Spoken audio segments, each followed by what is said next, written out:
जय श्री कृष्णा। जय जय वीर गोगा जी महाराज की जय। भादो मास में गोगा जी चरित्र का 12वां दिन हम सब मिलके सुनेंगे।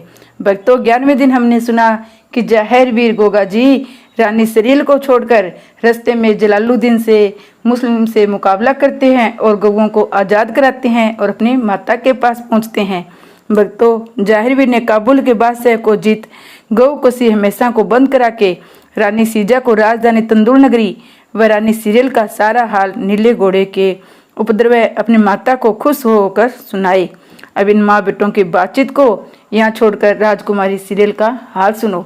जब जाहिरवीर और नीला घोड़ा उसकी नज़रों से ओझल हो गया तब वह पछाड़ खाकर बेहोश हो चारे खाने चित हो गई। उसे अपने तन बदन का जरा भी होश न रहा। माली ने जब अपनी राजकुमारी को बेहोश पड़े देखा तो ठंडे जल के छिंटे उसके मुंह पर मारे। काफी देर बाद होश में आने पर वह अपने डोले में सवार हो अपने महल में आकर आसन पाटे लेकर कोप भवन में जा पड़ी। खाना पीना बंद कर दिया। सुबह जब बांदी ने आकर उसकी हालत देखी कि चेहरा उदास है, बाग में गिर जाने के कारण सिर में गुमड़े पड़े हुए हैं, हाथों की चूड़ियां मुल गई है, चुंदरी मिट्टी लगने से खराब थमेली हो गई है, अपनी राजकुमारी की ऐसी दशा देखकर पूछने लगी, राजकुमारी जी कैसा जी है, ऐसी क्यों पड़ी हो, चेहरे की हंसी खुशी सब गायब है, वगैरह वगैरह बहुत से प्रश्न किए, परंतु सबके जवाब नदार जैसे राजकुमारी ने कानों से सुनती है, न आंखों से देखती है, न मुंह से बोल सकती है। ऐसा मन में विचार कर सीधी महारानी सिरोजा के पास पहुंची और राजकुमारी सीरियल की सब हालत उससे वर्णन की। महारानी सिरोजा अपनी बांदी रुकमादा को साथ ले मिनटों सेकंडों में अपनी बेटी के कमरे में दाखिल हो गई और अपनी बेटी की हालत को देखकर बड़ी बेचैन हुई। वहाँ खड़े खड़े बहुत देर अपनी बेटी को देखती रही, फिर बड़े प्यार से पुचकार कर बोली, बेटी सीरियल कैसी तबीयत है, तुझे क्या हो गया है। राजकुमारी सीरियल के कान में जब अपनी माँ के शब्द पड़े तब सीरियल ने अपनी पलकें थोड़ी सी खोलकर बांदी रुकमदे और अपनी माँ को देखा। मुंह फेर कर एक ठंडी हाय भरकर वह फिर बेहोश हो गई। रानी और बांदी ने पूरी कोशिश कर गुलाब केवड़े का अर्क मुंह पर छिड़क कर उसे चेतन किया। रानी ने सीरियल से को भवन में खाना पीना त्यागने का कारण पूछा। कहा, जो भी तुझे दुख हो मुझे बता दो, तू मेरी इकलौती बेटी है, मैं अपनी लाडली को दुखी नहीं दे सकती हूँ। इतना कहकर बालों में हाथ फेरकर अपनी अंगुलियों द्वारा सीरियल के केस सुधारने संवारने लग गई। अपनी बेटी की बलैयाँ लेकर उसको बार बार मुंह चूमती। अपनी माँ की इस प्रकार की चापलूसी से राजकुमारी सीरियल अधीर हो गई। उसकी बड़ी बड़ी आंखों से मोतियों के समान आंसू बहने लगे। वह फूट फूट कर रोने लगी। अपनी बेटी को फूट फूट कर रोती देख महारानी सिरोजा का भी जी भराया। उनकी आंखों से भी आंसुओं की धारा बह निकली। बड़े दुलार के संग राजकुमारी सीरियल से बोली, बेटी अपने अनमनी होने के कारण अपने माँ से नहीं छुपाना चाहिए। तुम्हें मेरी कसम दो, अपनी माँ से अपने जी का जरा भी हाल छिपाओ। अपनी माँ सिरोजा की आंखों में आंसू की धारा देखकर राजकुमारी सीरियल हिचकी भर भर कर फूट फूट कर रोने लग गई। माता के बहुत कहने पर उसने इस तरह से कहना शुरू किया, हे जननी, हे माता, तुम मेरी सहेलियों का हाल तो जानती हो, कैसे मुंह फट बेया बेशरम है। वैसी मुखोल में न जाने कितनी बेतुकी बातों के साथ बोल को बोल भी बोल बैठती है। मुझे इनसे पीछा छुड़ाने का कोई उपाय नहीं सूझता। कल ही की तो बात है, जब मैं ताल कटोरा स्नान के वास्ते गई तो कहने लगी, महाराज सीजा अपनी लाडली बेटी सीरियल की क्या जिंदगी भर कुंवारी बिठाए रखेंगे। इसका जोड़ा बे माता ने शायद बनाया नहीं। इस बात से महान दुखी तो थी।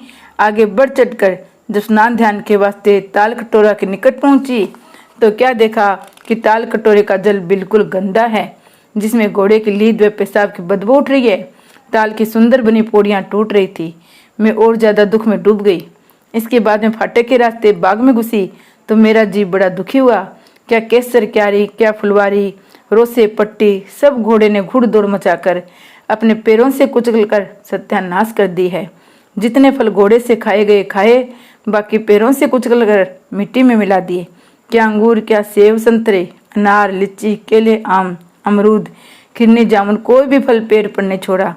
आप ही बताए, बिना वजह जिसका इतना नुकसान होगा उसे गुस्सा क्यों न आएगा। मैं बाग की हालत देख बागवान से मालूम कर रही थी, तुम्हारे होते हुए इस बाग का सत्यानाश किस शैतान ने किया है। क्या तुम्हें बाग में सोने व गुलछड़े उड़ाने के लिए रखा गया है। हे माता, मैं बागवान से पूछ रही थी कि एक पेड़ के नीचे एक घोड़ा बड़ी जोर से ही निनाया। मैं उसका ही निनाया सुन उधर गई तो उस मनुष्य की बोली बोलने वाले हष्ट पुष्ट नीले रंग के सुंदर अश्व को, जो देवताओं को भी दुर्लभ है, उसको देखा।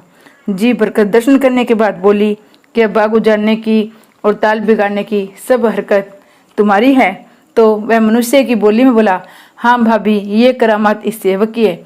उसको भाभी कहने की हरकत से मैं आप न रही और एक पौधे की संटे तोड़कर गुस्से में चूरो 5-7 उसके जमा दी। वह बोला, भाभी तुम बिन ब्याह के संटी खेलने लगी। अगर तुम्हें संटी खेलने का इतना ही शौक है तो अपने प्रियतम से जाकर खेलो जो तुम्हारे चित्त सारी में सो रहा है। माताजी अपनी सखियों के सामने उस उजड़ घोड़े की वार्ता सुनकर न जीने का जी चाह न मरने का, एकदम बिल्कुल पागल जैसी बन गई। आगे आगे मैं और पीछे पीछे सब सखियां शिंगर लपक कर चित्तर सारी पर जा धमकी। माताजी वहां देखा जैसे देव दुर्लभ घोड़ा है, उससे ज्यादा उसका सवार। मैंने उस खूबसूरत राजकुमार को जगाकर पूछा, आपकी इस बाग में आकर जनाने पलंग पर सोने की हिम्मत कैसे हुई? तो ए मैया, वो बोला, मैं गुरु जलंधर व गुरु गोरखनाथ की प्रेरणा से यहाँ आया हूँ।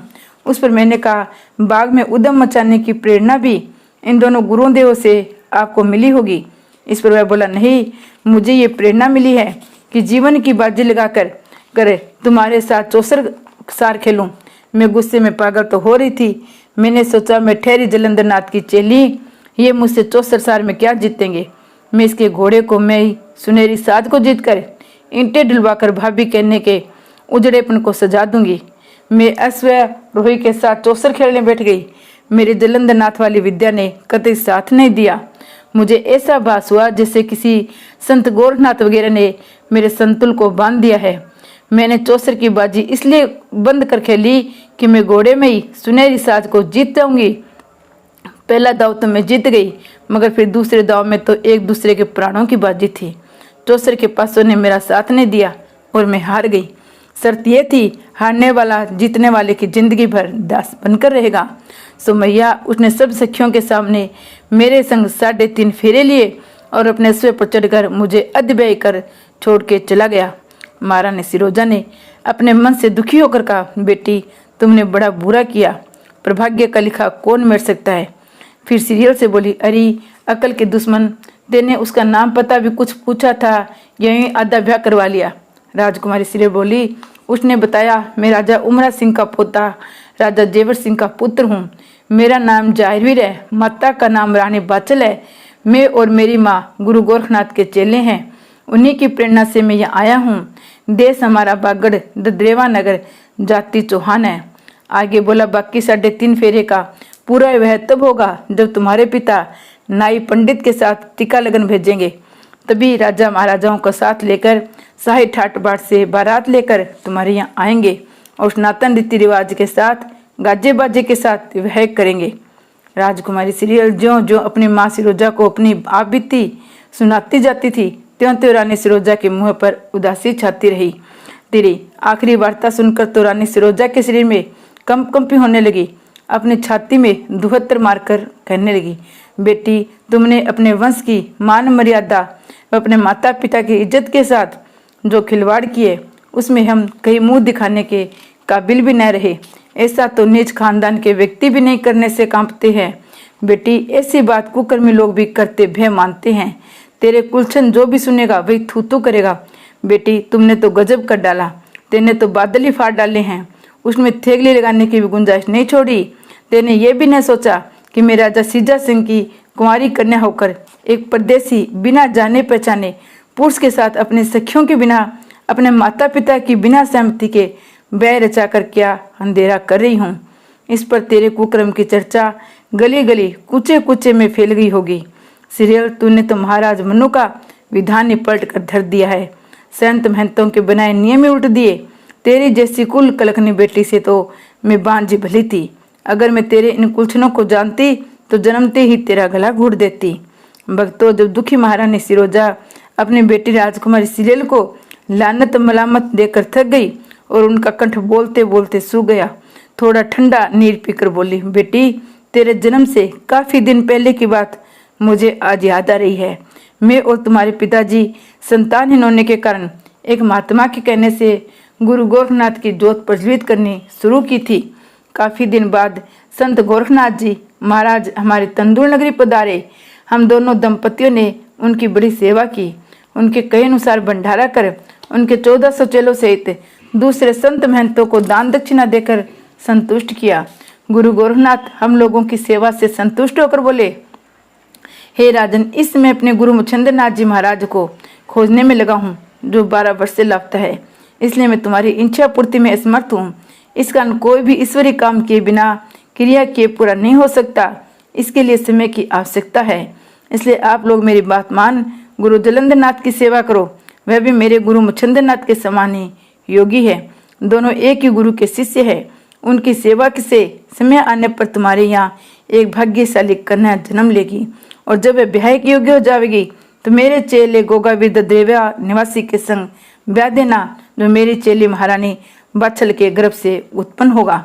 इतनी वार्ता करके योगीराज गुरु गोरखनाथ अपने गुरु मच्छिंद्रनाथ की खोज करने त्रिया राज्य की तरफ चले गए, और हम दोनों दंपति गुरु जलंधरनाथ के पधारने की घड़ियां गिनने लगे। उनके नाम की जोत सुबह शाम प्रज्वलित करनी शुरू कर दी। काफी समय बाद हमें जोत प्रज्वलित करने बीत गए। तब एक रोज जलंधरनाथ योगी ने पधार कर हम लोगों को दर्शन दिए, और हमने भी तन मन धन से उनकी सेवा की। उन्होंने भी आशीर्वाद देकर कहा, तुम्हारे यहाँ एक चांद के समान कन्या जन्म लेगी, तभी हम अपने चेलों की जमात लेकर आएंगे और कन्या के जन्मोत्सव का भंडारा जिमेंगे। सो बेटी, उनके आशीर्वाद से 9 महीने पीछे तेरा जन्म हो गया।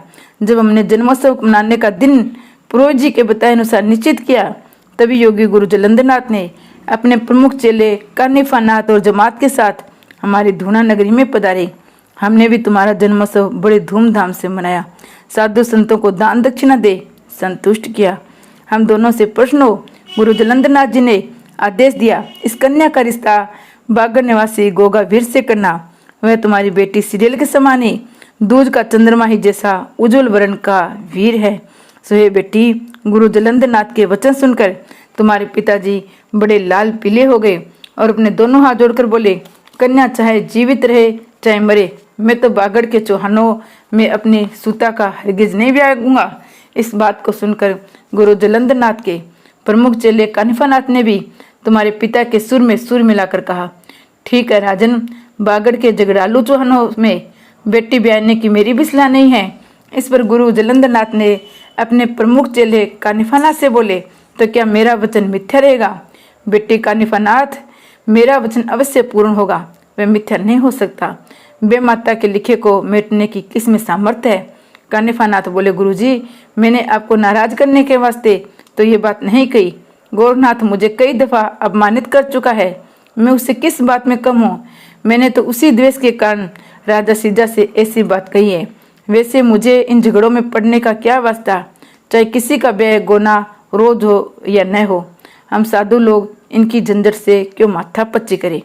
अपने प्रमुख चेले कानिफानाथ का भाषण सुनकर गुरु जलंधरनाथ जी बोले, बेटा कानिफानाथ, तुम्हारा स्वभाव बहुत गर्म है। मैं गोरखनाथ को जितना जानता हूँ तुम उसे उतना नहीं जानते हो। योगी गोरखनाथ अनेकानेक विद्याओं को जानने वाला ईश्वर भक्त बड़े नम्र स्वभाव का संत व्यक्ति है। उसे अपनी विद्या बुद्धि का तनिक भी अभिमान नहीं है। वह अपने गुरु मच्छिंद्रनाथ के समान ही मुझे श्रद्धा से शीश झुकाकर नमस्कार करता है। अपने गुरु के समान पूज्य समझकर मेरा आदर सत्कार करता है। तुम भी उसे द्वेष रखना छोड़ दो, उसे अपना भाई समझो, भली बातें सीखो और सिखाओ। भक्तों, वे अपने प्रमुख चेले कानिफानाथ को समझाकर अंतर ध्यान हो गई।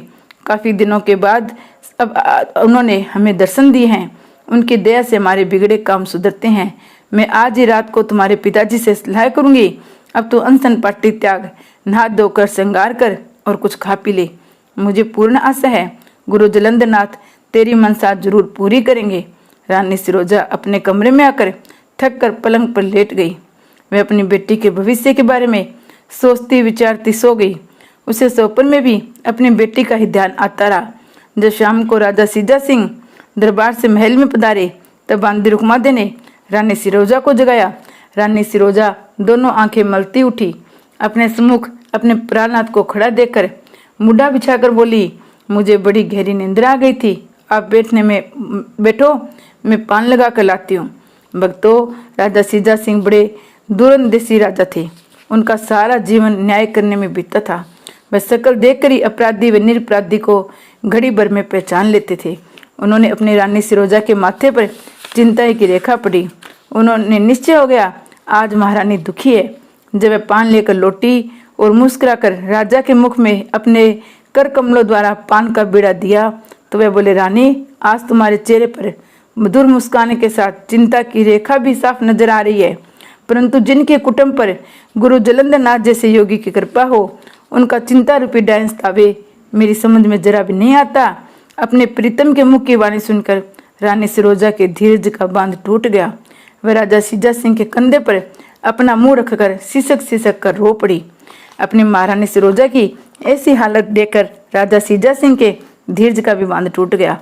उन्होंने भी उदास हो आंखें गिल्ली कर महारानी सिरोजा के सिर पर हाथ फेरा और बोले, रानी, जब तक तुम अपने दुख का कारण अपने मुख से न बताओगी, वह कैसे दूर किया जा सकता है। अपने प्राण प्यारे प्रीतम के मुख की वाणी सुनकर रानी सिरोजा ने राजा सीजा सिंह के कंधे से अपना सिर उठाकर आंखें पोंछकर बोली, प्राणनाथ, माँ बाप का सबसे बड़ा दुख लड़की के ब्याह का ही होता है। राजकुमारी कितनी बड़ी हो गई है, आपको इसकी चिंता है नहीं। मेरी राय है, आप नाई ब्राह्मण भेजकर अच्छा घर बार देखो, बेटी के अनुरूप राजकुमार का टिक्का भिजवा दो। ये तो पराया धन है, हम सब इसकी कब तक देखभाल करेंगे। इसे एक न एक दिन तो पराये घर जाना ही होगा। रानी सिरोजा की बात सुनकर राजा सीजा सिंह जोर से खिलखिलाकर हंस पड़े। रानी सिरोजा से बोले, तो आपके स्त्रीय चरित्र के नाटक का यही कारण था। मैं तो घबराई गया था कि हमारी महारानी पर कौन सी आसमानी बला टूटकर गिर गई है। महारानी जी, राजकुमारी सीरियल हम दोनों की इकलौती बेटी है, 2-4 तो है नहीं। मेरे तो इसे आंखों से ओझल करते ही प्राण सूखते हैं। तुम चिंता मत करो, समय पर इसकी जोड़ी का कोई राजकुमार मिलने पर ही घर जमाई बनाकर रख लेंगे। जय गोगा जी महाराज की जय। सारी कथाओं की वीडियो की मैंने प्लेलिस्ट बना दी है और प्लेलिस्ट की वो डिस्क्रिप्शन में लिंक डाल दी है। आप सारी कथा एक साथ सुन सकते हो। जय गोगा जी महाराज की।